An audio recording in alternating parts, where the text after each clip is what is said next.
Ladies and gentlemen, mesdames et messieurs, welcome back. Je m'appelle Aimé Premier, je suis votre consultant en innovation et en stratégie d'affaires et bienvenue encore dans cette série de vidéos qu'on a commencé il y a maintenant 18 semaines. On est à l'épisode 18 aujourd'hui et aujourd'hui, je voudrais qu'on s'éloigne un peu des produits, des services, de l'entreprise ou de l'entrepreneur derrière la compagnie. Aujourd'hui, je voudrais qu'on se concentre sur vos clients. Le thème de la vidéo d'aujourd'hui, c'est comment gérer les clients difficiles. Comme vous le savez, quand on parle de produits, de services ou d'entreprises, c'est aussi important de parler de la clientèle de l'autre côté. Pour ce qui est des clients, il y a deux choses qu'on peut mettre en lumière. Il y a les clients qui sont satisfaits, il y a des clients qui sont insatisfaits.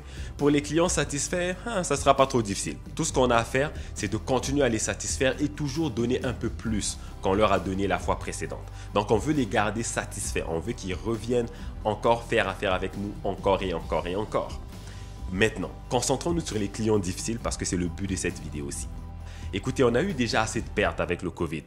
On ne veut pas perdre de nouveaux clients. Okay? Quand les clients ne sont pas satisfaits, ils chiolent, ils ne sont pas heureux, ou on a eu des nouveaux clients, mais c'est des clients qui sont extrêmement difficiles, on peut développer des stratégies pour justement les satisfaire et les garder en tant que clients. Je ne suis pas en train de dire ici que tous les clients difficiles, il faut absolument les convaincre et les garder. Je dis tout simplement qu'on peut développer des stratégies pour minimiser la perte des clients difficiles. Et croyez-moi, la majeure partie des clients que vous trouvez difficiles, vous êtes capable de les satisfaire si vous avez la bonne stratégie. Parce que c'est des êtres humains. Comme vous, ils ont des besoins. Comme vous, ils ont des craintes. Comme vous, ils ont des problèmes qui peuvent être résolus. Alors aujourd'hui, je vous propose une méthode qui va vous aider à gérer vos clients difficiles. La méthode que je vous propose s'appelle le EESR.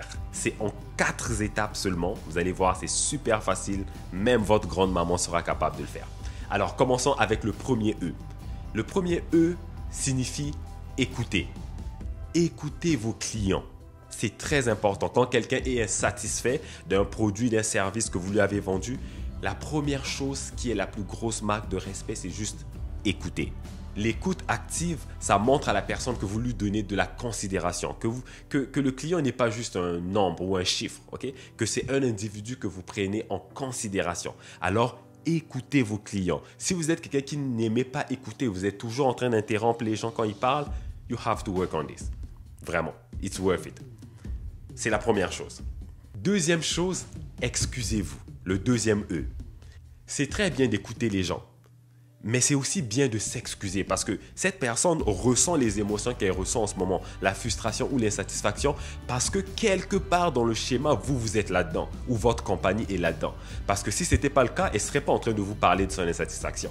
Parce que vous n'aurez rien à voir là-dedans. Mais si elle vous parle, c'est parce qu'il y a un lien avec votre compagnie. Ça ne veut pas dire que vous vous excusez parce que vous savez que vous avez tort. Pas nécessairement.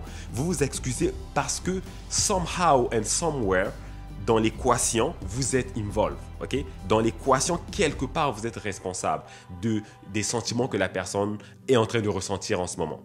Alors, excusez-vous. Prenez le chemin supérieur. Okay? Les gens qui ont du caractère n'ont pas peur de s'excuser.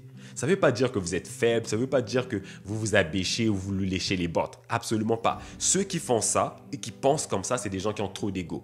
C'est comme, moi, je ne m'excuserai jamais. Je sais que j'ai raison, c'est le client qui a tort, mon client, c'est un idiot. You don't do that.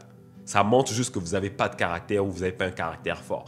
Les gens qui ont un bon caractère, qui sont bien ancrés, qui sont très confiants, ils n'ont pas de problème à s'excuser. Okay? C'est même bien de s'excuser même si vous avez tort. Je suis vraiment désolé que c'est mal été. Vraiment, on s'excuse. Okay? Ce n'était pas un fait exprès, c'était vraiment involontaire de notre part. On est vraiment désolé que vous ayez expérimenté ce que vous avez expérimenté. D'accord? La troisième étape, c'est le S. Le S, c'est pour solutionner le problème, trouver une solution au problème. Ici, ça ne devrait pas être trop compliqué. Oui, parfois le client est en colère, parfois il sacre ou je ne sais pas quoi, mais ça ne devrait pas être si compliqué que ça si vous avez bien fait vos devoirs. Ce que je veux dire par là, c'est ceci.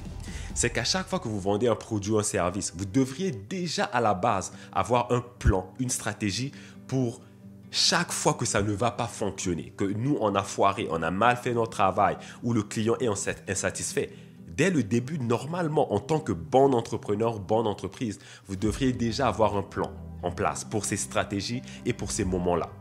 Si vous n'avez pas un plan en place, faites une pause et allez régler ça.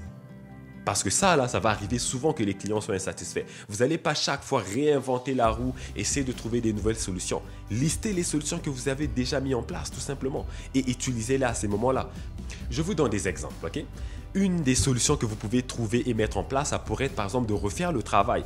Si par exemple vous avez mal livré le service, vous prenez la responsabilité que oui, l'erreur a été de notre part, ben on va le réparer, ok? Parce qu'on veut que vous soyez satisfait.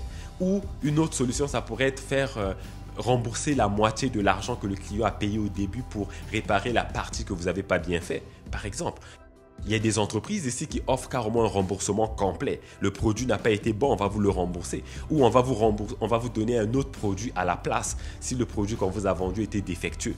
Vous voyez, là je viens juste de vous donner quelques exemples, mais c'est à vous de décider c'est quoi les processus de réparation, de solutions que vous allez mettre en place pour chacune des offres que vous avez dans votre compagnie. Et ça, franchement, c'est votre travail.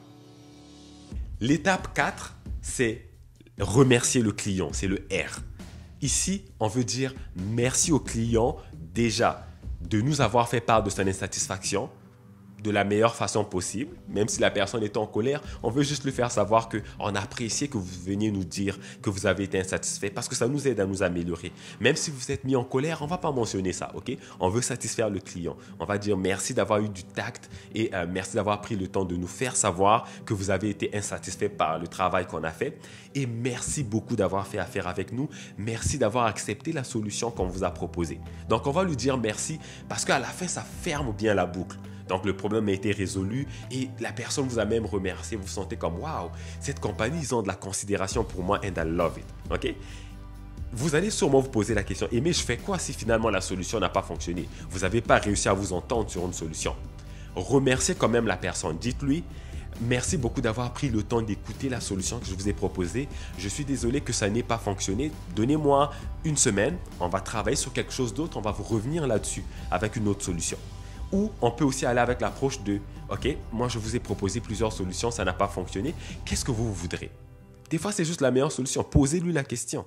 Des fois, tout ce que la personne voulait, c'est des excuses. C'est là que vous allez vous rendre compte. Alors, c'était juste ça. Mais tu aurais dû dire ça dès le début, on aurait fini cette conversation. Mais des fois, le client a besoin de s'exprimer, tout simplement. Alors, remerciez la personne que vous ayez trouvé une solution à son problème ou pas. Ok?